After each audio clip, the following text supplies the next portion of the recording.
முன்னொரு சமயம் அசுரகுலத்தில் பிறந்த பிரகலாதன் அப்படிங்கிற விஷ்ணு பக்தனுக்கு ஒரு கஷ்டம் அப்படின்னு விஷ்ணு நரசிம்மாவதாரம் எடுத்து பிரகலாதனை காப்பாற்றினார். தேவர்களுக்கு ஒரு கஷ்டம் அப்படின்ன உடனே அவர் பல அவதாரங்களை எடுத்து தேவர்களையும் காப்பாற்றினார். பூலோகத்தில் சாந்திபகனோட குரு பக்தியை பார்த்து அந்த மகாவிஷ்ணுவை கீழே வந்து சாந்திபனுக்கு வரங்களும் கொடுத்து அவனை ரட்சிக்கவும் செஞ்சார்.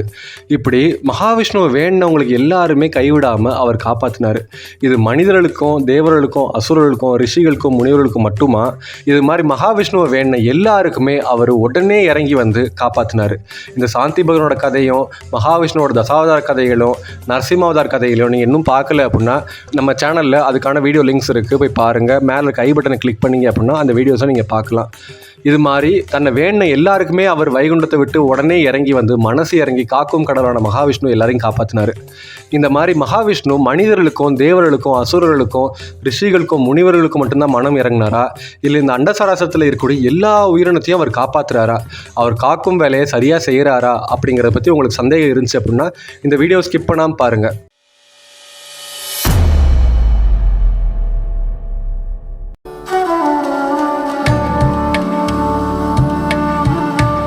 முன்னொரு காலத்தில் ரொம்ப பேரும் புகழுமா ரொம்ப செல்வத்தோடு ஆட்சி பண்ணிட்டு இருந்த மன்னர்களில் ரொம்ப பேர் போனவங்க தான் பாண்டிய மன்னர்கள்.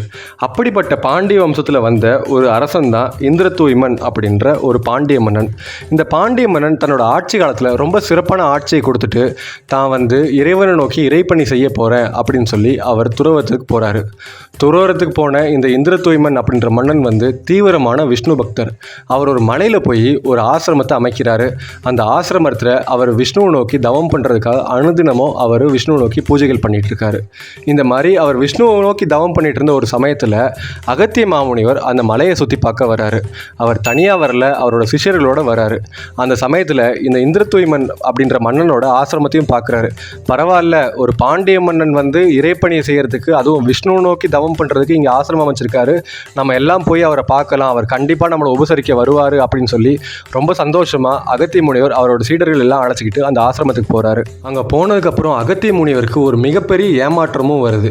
சீடர்கள் முன்னாடி அவர் ரொம்ப மனம் வருந்துற மாதிரி ஒரு நிகழ்வு நடந்துச்சு. என்ன அப்படின்னா, தங்களை பார்த்த உடனே வரவேற்கிறதுக்கு அந்த மன்னன் ஓடி வருவார், நம்மளை உபசரிப்பார் அப்படின்னு சொல்லி எதிர்பார்த்து அகத்திய முனிவர் அந்த ஆசிரமத்துக்கு போகிறாரு.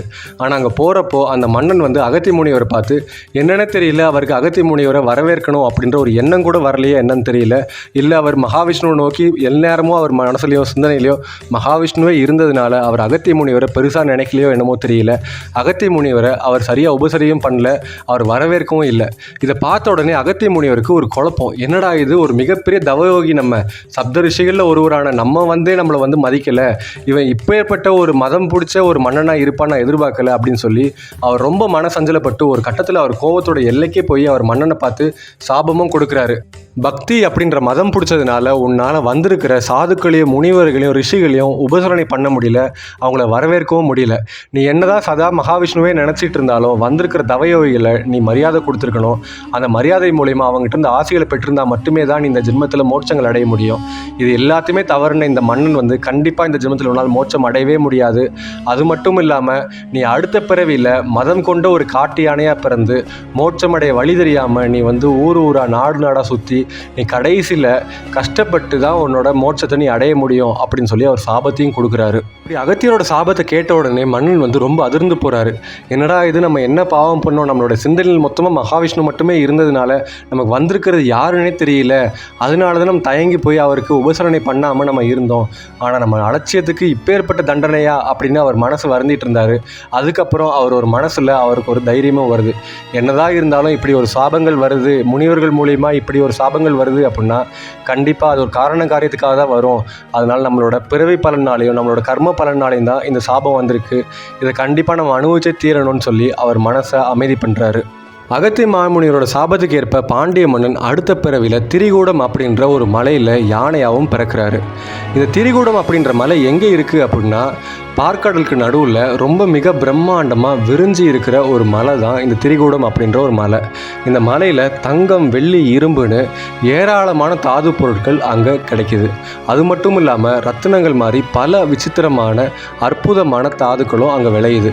அங்கே மூலிகை செடிகளாலேயும் மூலிகை மரங்களாலேயும் அது நிறைஞ்சி இருக்குது. பல மரங்கள் அங்கே எக்கச்சக்கமாக இருக்குது. அது மேலே அழகான குயில்களும் கிளிகளும் பறவைகளும் அங்கே எக்கச்சக்கமாக இருந்து பாட்டு பாடிக்கிட்டு ரொம்ப அழகான ஒரு இடமா அந்த திரிகூட மலை இருந்துச்சு. இப்படி திரிகூட மலையில் பிறந்திருந்த அந்த மன்னன் வந்து கஜேந்திரன் அப்படின்ற ஒரு பேரோட ஒரு யானையாக சுற்றிட்டு இருந்தார். இந்த கஜேந்திரன் வந்து நிறைய பெண் யானைகளோடு சேர்ந்து நிறைய குட்டிகளை பெற்றிருந்தார். இதனால் ஒரு மிகப்பெரிய கூட்டத்தோட கஜேந்திரன் எப்போவுமே வாழ்ந்துட்டு இருந்தாங்க. ரொம்ப சந்தோஷமாக வாழ்ந்துட்டு இருந்த கஜேந்திரனோட வேலை என்ன அப்படின்னா, தன்னோட கூட்டத்தை கூட்டிக்கிட்டு அந்த திரிகூட மலையை சுற்றி சுற்றி வரதும், அதோட அழகுகளை ரசிக்கிறதும், அங்கே இருக்கிற நிறைய பழமரங்கள் இருக்க பழங்களை பறித்து திங்கிறதும் தான் அவங்களோட வேலையாக இருந்துச்சு. இப்படி சந்தோஷமாக வாழ்ந்துட்டு இருந்த கஜேந்திரன் வந்து ஒரு நாள் தன் கூட்டத்தை கூட்டிக்கிட்டு ஒரு அழகான தடாகத்தை பார்க்குறாங்க. அந்த தடாகத்தில் தாமரை மலர்கள் எக்கச்சக்கமாக விளைஞ்சு நிற்கிது. உள்ள மீன்கள் துள்ளி குதிச்சு விளையாடிட்டு இருக்கு. அந்த தண்ணியை பார்க்குறப்போ ரொம்ப சுத்தமாக, ரொம்ப பளிங்கி மாதிரி ரொம்ப அழகாக இருக்குது. இதை பார்த்த உடனே அந்த கூட்டத்தில் இருந்த எல்லா யானைகளும் போய் தன்னோட தாகத்தை தீர்த்துக்கிறதுக்காக அந்த தண்ணியை குடிக்குது. அந்த தண்ணி ரொம்ப குளிர்மையாக இருந்ததுனாலையும் ரொம்ப ருசியாக இருந்ததுனால யானைகள் ரொம்ப விரும்பி குடிச்சிட்டு இருந்துச்சு. அதோட தாகம் போனதுக்கப்புறம் எல்லா யானைகளும் சேர்ந்து இந்த தடாகத்தில் நம்ம குளிக்கணும் அப்படின்னு ஆசைப்பட்டு உள்ளே இறங்குச்சு. இப்படி தன்னோட கூட்டத்தோட அந்த தடாகத்துக்குள்ளே இறங்கின கஜேந்திரன் வந்து ரொம்ப சந்தோஷமாக அங்கே இருந்து தண்ணியில் அதோட குட்டிகளோட அதோட பெண்களோட சேர்ந்து ரொம்ப சந்தோஷமாக விளையாடிட்டு இருந்தாங்க. எல்லாம் குளிச்சு முடிச்சு போதும் போதும்னு அப்படின்னு அவங்க சந்தோஷத்தை அனுபவிச்சதுக்கப்புறம் எல்லாரும் கரையேறவும் ஆரம்பித்தாங்க. இந்த சமயத்தில் தான் இன்னொரு கரையில் இருந்து ஒரு முதலை வந்து இந்த கஜேந்திரனை பார்த்துட்ருக்கு. இது கூட்டமாக இருக்கிறப்ப நம்ம போனோம் அப்படின்னா கண்டிப்பாக நம்ம வந்து எந்த யானையும் பிடிச்சி சாப்பிடவே முடியாது. பல நாளாக நான் சாப்பிடாதுக்கு அதுக்குமா என்னோடய பசி வந்து ரொம்ப அதீதமாக இருக்குது. நான் எப்படியாவது இந்த யானையில் இருக்கக்கூடிய ஒரு குட்டி யானையோ இல்லை ஒரு பெரிய யானையோ ஏதோ ஒரு யானையை நான் வந்து பிடிச்சி சாப்பிட்டா மட்டும்தான் நான் உயிர் வாழ முடியும் அப்படின்னு அந்த முதலை வந்து பார்த்துட்டு இருந்துச்சு. கஜேந்திரனோட கூட்டத்தில் இருந்த குட்டி யானைகள் எல்லாமே கரை ஏறிடுச்சு. அதுக்கப்புறம் இருக்கிற எல்லா பெண் யானைகளும் கரையேற்றி விட்டுட்டு கஜேந்திரன் கரை ஏறலாம் அப்படின்னு போகிறப்ப தான் அந்த மோசமான முதலை வந்து வேக வேகமாக தண்ணிக்குள்ளே நீந்தி வருது. கஜேந்திரனோட காலை பிடிச்சி அது தண்ணிக்குள்ளே இழுக்கிறதுக்கு முயற்சி பண்ணுது. என்னடா இது, நமக்கு ஏதோ காலில் வந்து இழுக்கிற மாதிரி இருக்கேன்னு கஜேந்திரன் திரும்பி பார்க்குது. பார்த்தா அதிபயங்கரமான பலசாலியான ஒரு முதலை வந்து கஜேந்திரனோட காலை கவ்வி உள்ளே இழுத்துட்ருக்கு. கஜேந்திரன் அதோட தன்னோட முழு சக்தியை கொண்டு எப்படியாவது கரை ஏறிடணும், இந்த முதலைக்கிட்ட இருந்து நம்ம எப்படியாவது தப்பிச்சிடணும், தண்ணியை விட்டு இந்த முதலையை விட்டு நம்ம வெளியே வந்துட்டோம் அப்படின்னா நம்ம உயிர் பிழைச்சோம் அப்படின்னு சொல்லி கஜேந்திரன் தன்னோட மரண பயத்தினால அது வந்து அலறி பிளறிட்டு இருக்கு. இதை பார்த்துட்டு இருந்த தன்னோட பெண் யானைகளும் குட்டிகளும் கஜேந்திரனை காப்பாற்றுறதுக்கு துதிக்கையை கொடுத்து உதவி பண்ண முயற்சி பண்ணுது. அதுவும் கத்துது, யாராவது உதவிக்கு வருவாங்களா அப்படின்னு சொல்லி எல்லாம் திரும்பி திரும்பி பார்க்குது. ஆனால் யாருமே வரல. தண்ணிக்குள்ளே என்னதான் யானை இருந்தாலுமே யானையை விட பலசாலி முதலை தான். அப்படிப்பட்ட பலசாலியான முதலை வந்து கஜேந்திரனோட காலை பிடிச்சி எப்படியாவது உள்ளே இழுத்துடணும், நம்மளோட உள்ள நாள் பசியை வந்து எப்படியாவது நம்ம தீர்த்துக்கணும் அப்படின்னு அந்த முதலை வந்து முடிவு பண்ணி கஜேந்திரனை வந்து முழு பலத்தோட உள்ளே இழுக்க பார்க்குது. ஒரு சாதாரண முதலைக்கிட்ட மாட்டி நம்மளோட உயிர் போகிறதா கண்டிப்பாக முடியவே முடியாது. எப்படியாவது இந்த முதலையை நம்மளோட முழு பலம் கொண்டு இழுத்து நம்ம கரைக்கிட்ட கொண்டு வந்துட்டோம் அப்படின்னா நம்மளோட இன்னொரு காலை வச்சு அந்த முதலை மிதிச்சே கொண்டுடலாம், அதுக்கப்புறம் நம்ம கரை ஏறிடலான்னு சொல்லி வாழ்க்கைக்காக போராடிட்டு இருக்கு கஜேந்திரன் அப்படிங்கிற யானை. இப்படியே யானையும் முதலையும் யார் பலசாலி அப்படின்னு சொல்லி அவங்களோட முழு பலத்தை கொடுத்து அவங்க தப்பிக்கிறதுக்கு பார்த்துட்டு இருக்காங்க.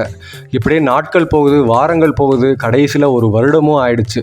அந்த கஜேந்திரன் வந்து முதலைக்கிட்ட போராடி தன்னோட சக்தி எல்லாத்தையும் இழந்து ரொம்ப மெலிஞ்சு போயிடுச்சு.